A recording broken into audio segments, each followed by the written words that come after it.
नमस्कार विद्यार्थी मित्रांनो, OCMचा आपण चौथा टॉपिक पाहत आहोत, व्यवसाय सेवा.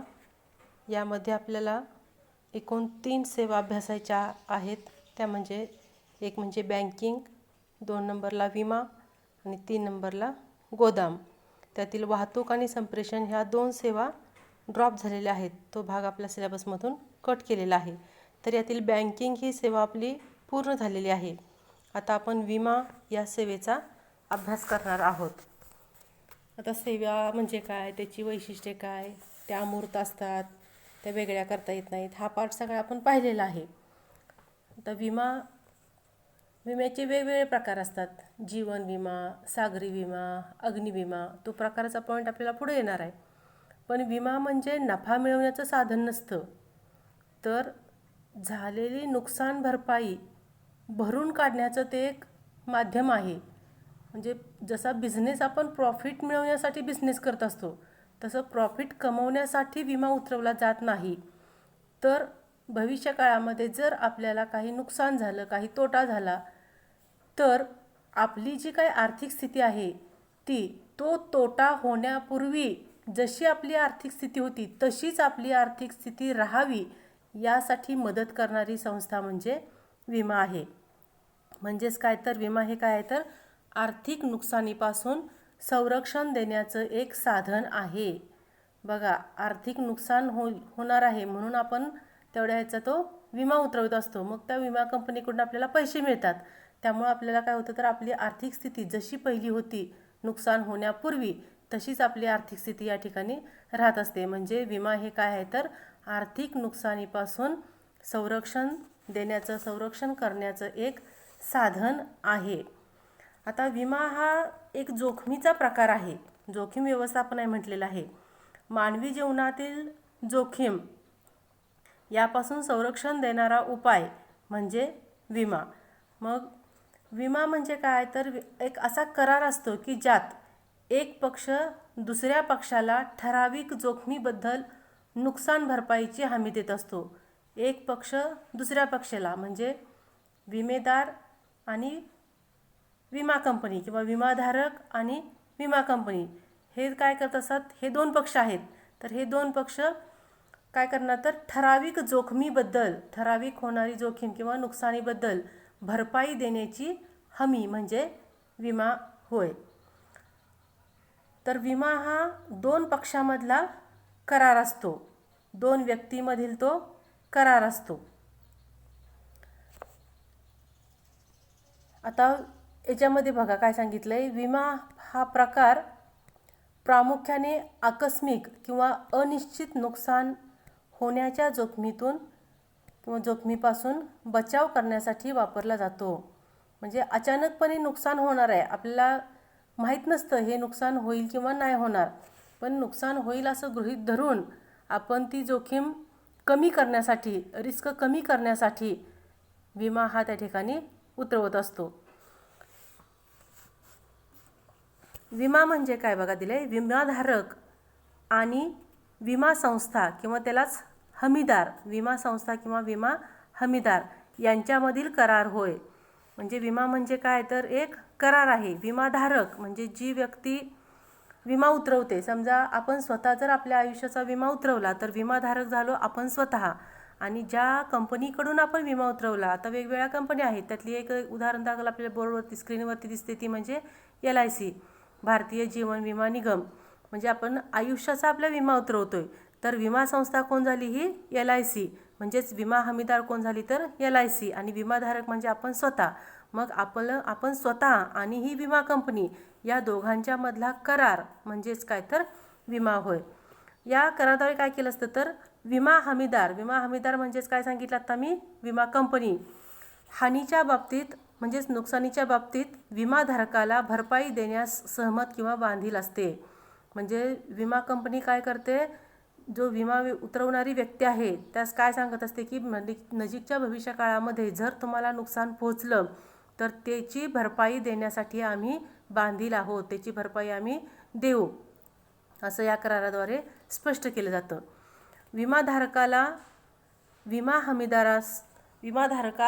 विमा हमीदाराला वेळेवर तंतोतंत निश्चित रक्कम द्यावी लागते. विमाधारक म्हणजे आपण स्वतः, विमा हमीदाराला म्हणजे कोणाला?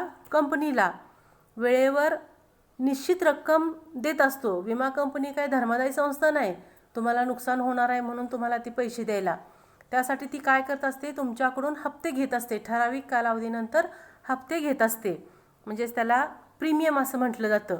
मग हा जो काही प्रीमियम आहे तो ठराविक पिरियडनंतर आपल्याला तो जेव्हा आपण विमा पॉलिसी उतरवतो त्यावेळेला आपण तो पिरियड निश्चित केला असतो. 1 महिना, 3 महिना, 6 महिना किंवा वर्षाचा एकदम आम्ही हप्ता भरतो. मग हा ठराविक पिरियड असतो. त्या कालावधीनंतर म्हणजे त्या ठराविक पिरियडनंतर म्हणजेच ठराविक काळानंतर, ठराविक वेळेनंतर ती निश्चित रक्कम त्या विमाधारकास, त्या विमा हमीदाराला म्हणजे विमा कंपनीला ती रक्कम द्यावी लागत असते. आता त्यातल्या काही मूलभूत संज्ञा आहेत बघा. आता या विम्यावरती प्रश्न येण्याची शक्यता ही जास्त असते. मग त्याच्यात आता ह्या पहिल्यांदा ज्या संज्ञा दिलेल्या आहेत याच्यावर डायरेक्ट प्रश्न म्हणजे तुम्हाला संज्ञा स्पष्ट करा त्याच्यात येऊ शकेल, आणि पुढं जे तत्वद वगैरे दिलेले आहेत हा मोठ्या प्रश्नासाठी प्रश्न येऊ शकेल, किंवा फरक आहे तो सुद्धा त्या ठिकाणी विचारला जाऊ शकेल. म्हणजे ह्या टॉपिकवरती इथं प्रश्न विचारण्याची शक्यता ती जास्त आहे विमा या भागावरती. तर यातली पहिली संज्ञा काय सांगितले तर विमाधारक. आता विमाधारक कोणाला म्हणायचं तर ज्या व्यक्तीस विशिष्ट तोट्यापासून संरक्षण दिले जाते. मग अशी मी सांगितलं विमाधारक म्हणजे आपण जर आपल्या स्वतःच्या आयुष्याचा विमा काढला तर आपण स्वतः आहे. म्हणजे ज्या व्यक्तीस विशिष्ट तोट्यापासून संरक्षण दिले जाते, म्हणजे आपल्याला स्वतःला काय करणार विमा कंपनी, जे काही आपला लॉस होणार आहे, तोटा होणार आहे, तो तोटा भरून काढण्यासाठी विमा संरक्षण हे त्या विमा कंपनीकडून मिळत असतं. म्हणून ज्या व्यक्तीस विशिष्ट तोट्यापासून संरक्षण दिले जाते त्या व्यक्तीस विमाधारक असे संबोधतात. म्हणजे विमा कंपनीकडून जी व्यक्ती नुकसान भरपाईचा लाभ घेणार आहे ती व्यक्ती म्हणजे थोडक्यात विमाधारक.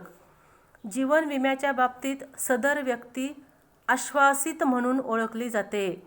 म्हणजे जीवन विम्यात ह्या व्यक्तीला, जी व्यक्ती त्याच्या आयुष्याचा विमा उतरवणार आहे त्या व्यक्तीला काय म्हणून संबोधतात? तिथं आश्वासित म्हणून संबोधतात. बघा त्या व्यक्तीला काय म्हणतात तर आश्वासित म्हणून संबोधलं जातं. लक्षात ठेवा, LIC मध्ये ज्या व्यक्तीचा विमा उतरवला जातो त्या व्यक्तीला आश्वासित असं म्हटलं जातं, संबोधलं जातं किंवा ओळखलं जातं. त्यानंतरची टर्म आहे विमा हमीदार. तर विमा हमीदार म्हणजे विमा कंपनी. विमाधारकास तोटा झाल्यास नुकसान भरपाई देणाऱ्या संस्थेस विमा हमीदार संबोधतात. म्हणजे एखाद्या व्यक्तीनं विमा उतरवला, त्याला भविष्यकाळामध्ये तोटा झाला तर त्याची नुकसान भरपाई कोण देणार तर ती विमा कंपनी. म्हणजे त्या विमा कंपनीला काय म्हणायचं विमा हमीदार असं म्हटलं जातं. आणि जीवन विमा कराराच्या बाबतीत जी संस्था, जी कंपनी आपल्याला नुकसान भरपाईची रक्कम देणार आहे त्या संस्थेला, त्या कंपनीला आश्वासक असं म्हटलं जातं. बघा विम्याच्या, आयुष्याच्या विमा किंवा जीवन विम्याच्या बाबतीत वेगवेगळ्या कंपन्या असतात. एकच LIC आहे असं नाही. अशा वेगवेगळ्या असंख्य आयुष्याचा विमा उतरवणाऱ्या कंपन्या आहेत. तर त्या ठिकाणी ज्या कंपनीकडून आपण विमा उतरवला ती कंपनी म्हणजे इथं विमा हमीदार असते. आणि जी व्यक्ती विमा उतरवत असते त्या व्यक्तीला आश्वासित म्हणायचं आणि त्या कंपनीला आश्वासक असं म्हणायचं आहे. त्यानंतर टर्म आहे विमा हप्ता म्हणजे प्रीमियम. विमाधारकास विमा हमीदार ज्या मोबदल्याच्या बदल्यात संरक्षणाची किंवा नुकसान भरपाईची हमी देतो त्या मोबदल्यास विमा हप्ता असं म्हणतात. बघा विमाधारक काय करतोय, विमा हमीदाराला म्हणजे विमा कंपनीला ज्या मोबदल्याच्या बदल्यात संरक्षणाची हमी देतो त्या मोबदल्यास विमा हप्ता. म्हणजे समजा मी माझ्या आयुष्याचा विमा LIC कडे उतरवलेला आहे, मग LIC काय मला अशी फुकट पैसे देणार नाही. तर LICनं काय सांगितलं आहे, समजा तुम्ही माझ्या आयुष्याचा एक 10 वर्षाचा समजा तुम्ही विमा उतरवलेला आहे, तर 10 वर्ष तुम्ही काय करायचं आहे, ठराविक रक्कम, आता आपण किती रकमेचा विमा उतरवणार त्याच्यावरती हप्त्याची रक्कम अवलंबून असते. आणि आपलं वय काय आहे याच्यावरती सुद्धा विम्याची हप्त्याची रक्कम अवलंबून असते. समजा एक 10 वर्षासाठी मी विमा उतरवलेला आहे आणि मला 1,000 रुपये महिन्याला असा माझा हप्ता आहे, तर मी काय केलं पाहिजे, प्रत्येक महिन्याला 1,000 रुपये विमा कंपनीस मी दिले पाहिजेत.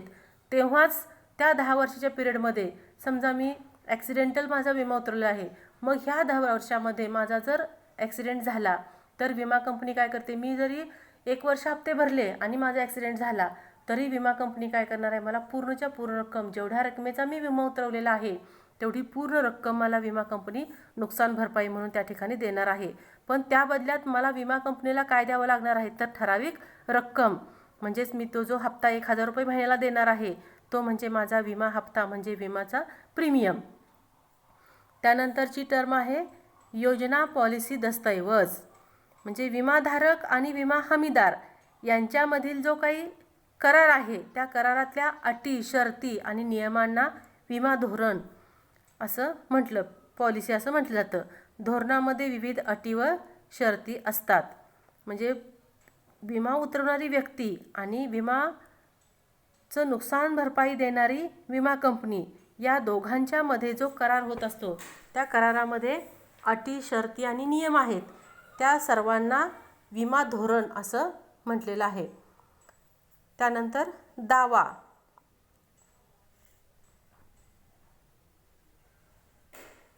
दावा म्हणजे क्लेम. विमाधारकास अपघात किंवा अनुचित प्रकार झाल्यानंतर नुकसान भरपाईच्या मागणीस दावा असे म्हणतात. आता समजा मी मागाशी माझंच उदाहरण घेतलं की मी माझ्या लाईफचा विमा उतरवलेला आहे आणि मी काय म्हटलं, ॲक्सिडेंटल विमा मी उतरवलेला आहे. ॲक्सिडेंट झाल्यावर जर माझं काही नुकसान झालं, मला इजा पोचली, तर मी विमा कंपनीकडून नुकसान भरपाई घेणार आहे. मग मी काय करणार, माझा ॲक्सिडेंट झाला आहे म्हणून विमा कंपनीला सांगणार आहे आणि त्या बदल्यात मला तुमच्याकडून भरपाई पाहिजे असं जेव्हा मी मागणी करेल तेव्हा त्या मागणीस काय म्हणायचं, तर दावा असं म्हटलं जातं. त्यानंतर प्रस्ताव म्हणजे प्रपोजल. विमाधारकानं विमा कंपनीला विम्याचे धोरण जाहीर करण्यासाठी किंवा देण्यासाठी करण्यात आलेल्या लेखी विनंतीला प्रस्ताव असं म्हणतात. विमाधारक विमा कंपनीला, म्हणजे मी स्वतः काय करणार, मी स्वतः म्हणजे विमाधारक आहे, बरोबर. मग मी विमा कंपनीला काय करणार, विम्याचं धोरण जाहीर करण्यासाठी किंवा त्यांनी विमा देण्यासाठी मी जो काही लेखी विनंती करणार आहे, माझा विमा उतरवायचा आहे म्हणून, त्याला काय म्हणायचं, प्रस्ताव असं म्हटलेलं आहे. त्यानंतर विषय बाब म्हणजे सब्जेक्ट मॅटर. आता विषय बाब ही वेगवेगळ्या बाबतीत असू शकते. मग विषय बाब म्हणजे काय, तर ज्यासाठी विमा घेतला आहे किंवा ज्या गोष्टीसाठी विमा उतरवला जातो त्याला विषय बाब असं म्हटलं जातं. आता विषय बाबीमध्ये मग कशाचा विमा आपण उतरवू शकतो, तर स्वतःच्या आयुष्याचा आपण विमा उतरवू शकतो. त्यावेळेला आपलं जीवन ही त्या ठिकाणी विषय बाब होऊ शकते. आपली जी काही प्रॉपर्टी असेल, आपली मालमत्ता आहे, त्याचा पण आपण विमा उतरवू शकतो. मग आपल्या मालमत्तेचा जर आपण विमा उतरवला तर ती विषय बाब काय झाली, त्या ठिकाणी मालमत्ता ही झाली. एखाद्या जहाजाचा विमा आपण उतरवतोय तर त्या ठिकाणी विषय बाब सब्जेक्ट मॅटर काय झाला, तर ते जहाज. काही वेळेला त्या जहाजातील मालाचा विमा उतरवला जातो, मग आपली सब्जेक्ट मॅटर विषय बाब काय झाली, तर त्या जहाजातला माल, म्हणजे ज्या गोष्टीचा आपण विमा उतरवतो ती म्हणजे काय, तर त्या ठिकाणी विषय बाब किंवा सब्जेक्ट मॅटर होय. त्यानंतर आपल्याला अभ्यासायचं ते म्हणजे विम्याची तत्व, महत्त्वाचा पार्ट आहे. विमा हा 2 व्यक्तीमधील करार असतो, म्हणून विम्याचा करार कायदेशीर ठरण्यासाठी किंवा कायदेशीर होण्यासाठी विम्याच्या करारामध्ये सर्व घटकांचा समावेश झाला पाहिजे. मग या घटकांच्या व्यतिरिक्त अजून काही महत्त्वाचं तत्वे आहेत. मग ती तत्व कोणती, तर पहिलं सांगितलं आहे परमोच्च विश्वासाचं तत्व. नावातच आहे बघा, ह्या तत्वामध्ये जमलिंग होण्याची शक्यता असते, त्यामुळे व्यवस्थित लक्षपूर्वक लक्षात घ्यायचं. त्यात मी ट्रिक्स सांगते, त्या लक्षात घ्या. परमोच्च विश्वासाचं तत्व, विश्वास बघा नावातच कळतंय, परमोच्च म्हणजे एकमेकांचा परस्पर, परमोच्च विश्वासाचं तत्व, एकमेकांच्यामध्ये विश्वास असला पाहिजे. म्हणजे विमेदार आणि विमा कंपनी या दोघांच्यामध्ये काय असला पाहिजे, तर विश्वास